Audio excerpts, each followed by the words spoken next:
আসসালামু আলাইকুম। একটা কোশ্চেন করি, তোমার ক্লাসের টপাররা আসলে কেমন হয়? তারা কি স্যারদের অনেক প্রিয় হয়? তোমার থেকে একটু স্মার্ট হয় অবশ্যই। তুমিও কি হতে চাও তোমার ক্লাসের নেক্সট টপার বা টপ র্যাঙ্কার? পরবর্তী বছরে তুমি কি তাদের মতো টপ র্যাঙ্ক করে স্যারদের চোখে উজ্জ্বল হতে চাও বা তোমার পিতামাতার চোখে উজ্জ্বল হতে চাও? আচ্ছা, তুমি যদি টপার হতে চাও এই ভিডিওটা হচ্ছে তোমার জন্য। টপার হতে গেলে কি করতে হয়? আসলে টপাররা কি স্ট্র্যাটেজি মেনটেন করে, তারা কিভাবে পড়াশোনা করে যে তারা প্রতি বছর টপ র্যাঙ্কিং হয়? প্রত্যেকটা প্রশ্নের উত্তরই আজকে আমরা এই ভিডিওতে দেওয়ার চেষ্টা করি। তো প্রথম প্রশ্ন হচ্ছে, কারা টপার হয়? আসলে তারাই টপার হয় যারা তার প্রতিদিনকার পড়া প্রতিদিন শেষ করে এবং যারা প্রতিদিনই নিয়মিতভাবে পড়াশোনা করে। ধরো তুমি একদিন খুব বেশি মোটিভেট হয়েছো, তুমি ওই দিন সর্বোচ্চ তুমি 10 ঘন্টা পড়বা, তারপরে তোমার ওই মোটিভেশনটা নেই, তুমি আর পড়তেছো না। আর টপাররা কি করে? টপাররা প্রতিদিন পড়াশোনা করে, প্রতিদিনকার পড়া প্রতিদিন কমপ্লিট করে এবং সে প্রতিদিন নিয়মিত পড়াশোনাটা করে। এর জন্য তার রেজাল্টটা ভালো হয়। একদিন যদি সে 1 ঘন্টা কম পড়াশোনা করে, পরের দিন সে তার 1 ঘন্টা বেশি পড়াশোনা করে। সো এটা হচ্ছে প্রথম প্রশ্নের উত্তর। আসলে টপার কারা হয়?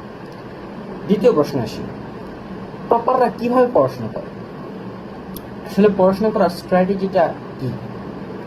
তারা প্রত্যেকটা পড়া বুঝে পড়ে, যে কোনো সাবজেক্ট বুঝে পড়ে, মুখস্থ করতে হয় না, বুঝে পড়ে এবং কোয়েশ্চেনিং করে পড়ে। যেমন এই পড়াটা কিভাবে পরীক্ষায় আসবে, কোন কোয়েশ্চেন আকারে আসবে, সেই কোয়েশ্চেনের আকারটা কিভাবে লিখতে হবে। সো এইভাবে তারা পড়াশোনা করে।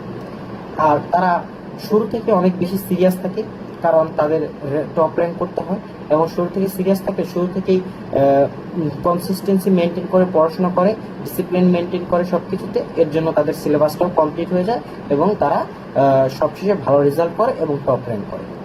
আমরা দুইটা কোশ্চেনের উত্তর পেয়ে গেলাম, কারা আসলে টপার হয় এবং তারা কিভাবে পড়ে টপার। তো এই দুইটা টপারের মধ্যে আর তোমার মধ্যে যে তফাৎটা, এটা যদি তুমি রিয়েলাইজ করতে পারো তাহলে অবশ্যই তুমি পার্থক্যটা বুঝতে পারবা যে আসলে আমার টপার হতে গেলে কি করতে হবে। এখন আসো বুঝাই, তুমি কিভাবে টপার হবে। তোমার টপার হতে গেলে কি কি করতে হবে। আচ্ছা, তোমার পজিশন এখন অবশ্যই টপে না। যদি টপ র্যাঙ্কিং এ থাকতো তখন তুমি টপার হতে চাইতা না বা এই ভিডিও দেখতে না।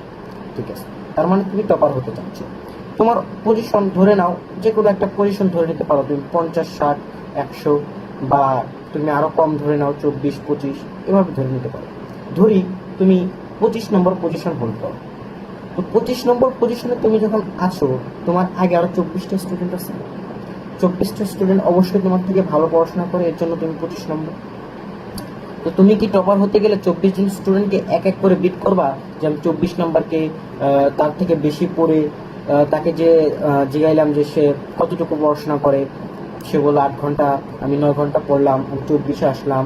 তারপর 23 নম্বরকে দেখলাম 23 নম্বর কিভাবে পড়াশোনা করতেছে, তার থেকে ভালো পড়াশোনা করে 23 নম্বরে আসলাম।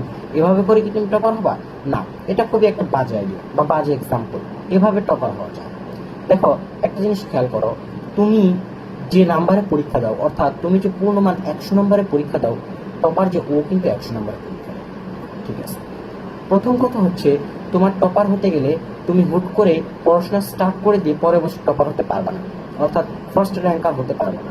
তোমার অবশ্যই 25-এ থাকলে পরের বছর 10 থেকে 20-এর মাঝখানে আসতে হবে। তারপরের বছর তুমি আসতে পারবা 1 থেকে 10-এর ভিতরে, তারপরের বছর তুমি টপারে আসতে পারবে। অর্থাৎ এটা একটি সময় নেবে, হ্যাঁ, সময় দিতে হবে নিজেকে চেঞ্জ করার জন্য, হুট করে কিছু হয় না। সো এটা আগে মাথায় রাখো, তারপরে পড়াশোনা করো। আর পড়াশোনা করার জন্য তোমাকে ওই স্ট্র্যাটেজি মেনটেন করলে হবে না যে আমি একজন একজন করে বিট করে তার আগে যাব, এটা খুব বাজে একটা আইডিয়া। সো এর জন্য আমরা কি করতে পারি, আমরা বলছিলাম যে টপার যে ও 100 মার্কে পরীক্ষা দেয়, আর তুমি যে পরীক্ষা দাও তুমিও 100 মার্কে পরীক্ষা দাও। তুমি যদি তোমার সামনে যতগুলো স্টুডেন্ট আছে তাদের সাথে কম্পিট না করে 100 নম্বর টার্গেট করে পড়াশোনা করো। অর্থাৎ আমি পরীক্ষায় সাধারণত in general 60 to 70 pi, so আমি এর থেকে ভালো করবো, 80 থেকে 90-এর মধ্যে পাওয়ার চেষ্টা করবো, এই টার্গেট নিয়ে পড়বো। সো এভাবে যদি 80 থেকে 90-এর মধ্যে পাওয়ার টার্গেট নিয়ে পড়ো এবং প্রত্যেকটা সাবজেক্টে তুমি 80 করে যদি করো তাহলে তোমার র্যাঙ্কটা আগে যাবে, অর্থাৎ 10 থেকে 20-এর ভেতরে, বা তোমার 25 অর্থাৎ নিজ অবস্থান থেকে অনেক বেশি আগে যাবে। এরপরে তুমি আরো বেশি টার্গেট নিবা যে আমি 90 থেকে 95-এর মধ্যে প্রত্যেকটা সাবজেক্টে ট্রাই করবো। তখন তুমি পড়াশোনা করে পরীক্ষা দিবা, আবার তুমি 90 থেকে 95-এর মধ্যে পাবা। অ্যাটলিস্ট টপাররা ঠিক এই নাম্বারটাই পায়, অর্থাৎ 90 থেকে 95 বা 80 থেকে 90 এরকম নাম্বারটাই পায়। তো এইভাবে তুমি 100 নম্বরের মধ্যে নাম্বার টার্গেট করে পড়াশোনা করে এগিয়ে গেলে তোমার র্যাঙ্ক অনেক বেশি এগিয়ে যাবে।